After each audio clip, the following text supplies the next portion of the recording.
नमस्कार, this is doctor Dhruvi and welcome back to my channel Blossom. तो अभी इस वीडियो में आपको मैं बताऊंगी कि आप अपनी सोनोग्राफी रिपोर्ट देख के कैसे पता लगा सकते हैं कि आपकी डिलीवरी नॉर्मल होने के चांसेस ज़्यादा है या फिर सिजेरियन हो सकता है। तो किसी भी आपकी जो स्कैन कराते हैं हम नियर टर्म, या फिर हम बोलेंगे कि जब आपका 9वां महीना चढ़ गया है उसके 15 दिन के अंदर में हमें एक स्कैन कराना होता है जिसको हम लोग टर्म स्कैन बोलते हैं, जो कि अराउंड 36 to 37 वीक्स के अराउंड पे हम लोग कराएंगे।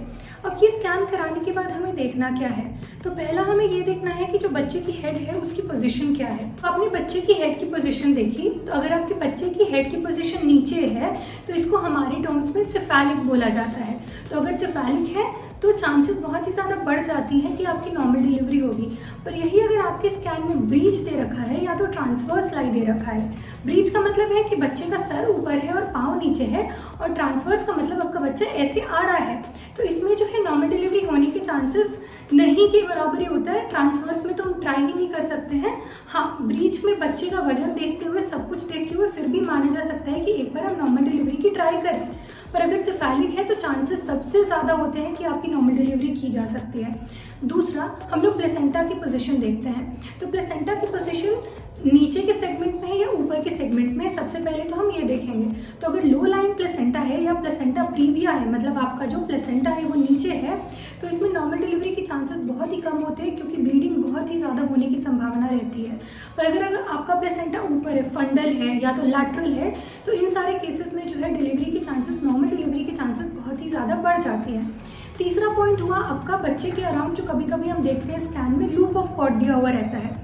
तो लूप ऑफ कॉर्ड, जिसको हम लोग आवल का आटा भी बोलते हैं, अगर एक है तो फिर भी माना जा सकता है कि नॉर्मल डिलीवरी ट्राई किया जा सकता है। पर अगर 2, 3 या 3 से ज़्यादा हो तो ऐसे चांसेस में बच्चे का डिसेंट, मतलब जो बच्चा नीचे आता है आपके पेल्विस में, वो बहुत ही स्लो प्रोसेस होता है और इसमें फीटल डिस्ट्रेस भी हो सकता है। तो ऐसे चांसेस में नॉर्मल डिलीवरी ट्राई नहीं की जाती है। अगर ट्राई की भी जा रही है तो पूरी तरह मॉनिटरिंग करते हुए ही ट्राई की जाएगी आपकी नॉर्मल डिलीवरी। चौथा, हम लोग ये देखेंगे कि जो बच्चे के आसपास पानी है, जिसको हम लोग एमनियोटिक फ्लूइड बोलते हैं, वो नॉर्मल क्वांटिटी में है कि नहीं है। अगर नॉर्मल क्वांटिटी में है तो जी हाँ, नॉर्मल डिलीवरी आपकी होने के चांसेस फिर से बढ़ जाते हैं। पांचवा पॉइंट है बच्चे का वेट।